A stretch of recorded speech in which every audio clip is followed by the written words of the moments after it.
আজ দেখাবো চিকেন বিরিয়ানি। খুব কম সময় হয়ে যায়, তো তোমাদের সঙ্গে শেয়ার করে নিচ্ছি। তো প্রথমেই এখানে আমি হাঁড়িতে গরম জলে কিছুটা নুন, গোটা গরম মশলা, তেজপাতা আর একটু সাদা তেল দিয়ে ভাতটা রান্না করে নিচ্ছি।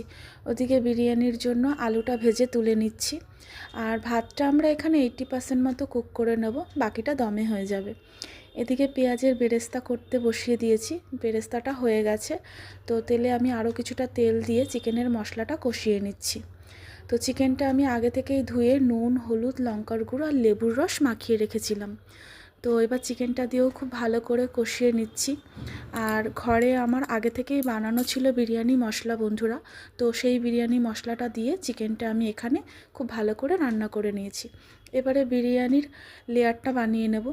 তো এখানে একে একে বিরিয়ানির ভাতের লেয়ারটা করে নিচ্ছি।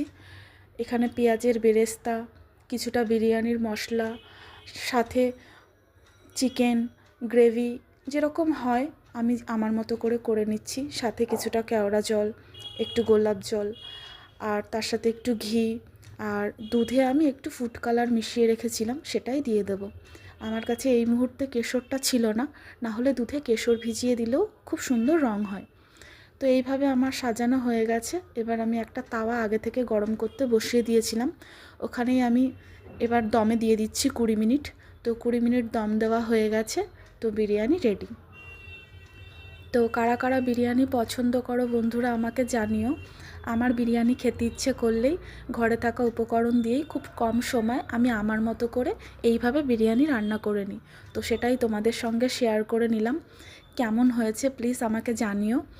তো এখানে বেশ ঝরঝরে বিরিয়ানি হয়েছে। তো ভিডিওটা কেমন লাগলো প্লিজ বন্ধুরা জানিও, ভালো লাগলে একটা লাইক করে দিও।